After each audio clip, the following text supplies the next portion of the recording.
I am often asked by reporters researching articles or partners thinking of moving or managing partners comparing notes, what's going on out there? Things are so fluid, so topsy-turvy. In California, for instance, the 7th or 8th largest economy in the world, many law firms, especially regional powerhouses and national firms, are establishing new offices. Talk about musical chairs. In LA, for instance, in the last year or two, the landscape has added many new firms. For example, Kelly Dry, New York-based, acquired White O'Connor after 10-year absence. Indiana-based Barnes and Thornburg recruited a dozen-plus litigators from Aiken Gump. And about the same time, 20 energy project finance lawyers left Chadbourne. Where did they go? Aiken Gump. Philly-based Ballard Spahr came to town. Fox Rothschild came to town, recruiting from local firms. A few months ago, a high-powered litigation group, which we actually placed at Orrick 5 years ago, they just left to start Deckert's new Los Angeles office. A dozen-plus labor and employment lawyers, mostly class action Seyfarth partners, moved to Sheppard Mullin. Yet almost at the exact same time, a labor group left Sheppard. Where did they move? Sidley and Austin. In Northern California, in the last couple of years, you have DC-based Arnold and Porter. You have Hogan and Hartson, which merged with the Levels firm in England.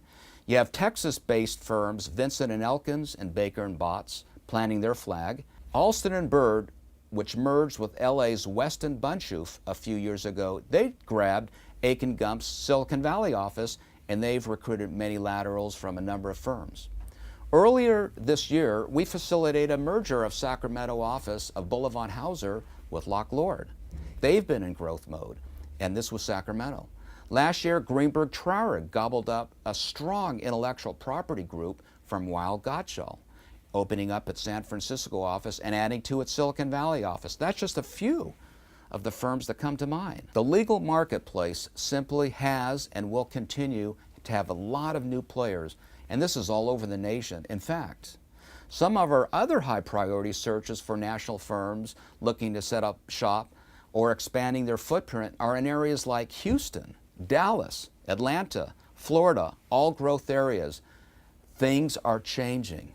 Law firms are playing to their strengths and following client demand, expanding their footprint and brand, all looking for impact players, or at least partners with self-sustaining practices or those on an upward trajectory. The question that I see isn't what law firms are looking, but who has the wherewithal to attract talent and differentiate themselves in an increasingly crowded field. Now, even small firms who once upon a time never hired laterally and strictly organically, they too have jumped on the lateral bandwagon. Many are actively looking for partners and in some cases actually eroding market share from the big boys. The bottom line is that there's a plethora of opportunities, some extremely intriguing, for partners at large and small firms. If you throw in the changing paradigm in billing rates, flat fee and other arrangements, a new compensation structure, changing practice areas, either pushing out partners or creating holes in their lineup, Bob Dylan had it right when he sang, "Things are a-changing." Today, more than ever, law firm leaders across the board see lateral strategy as a key component of achieving their growth objectives, and much faster than organic growth. Consolidation, compression, law firm expansion, a lot of moving parts. Put bluntly, partners with a practice have many, many options. Those that don't are not nearly as marketable and have much fewer options, unless they are part of a group, and that changes everything. The free market system impacting professional athletes in baseball, football, basketball is alive and quite robust in the lateral legal arena.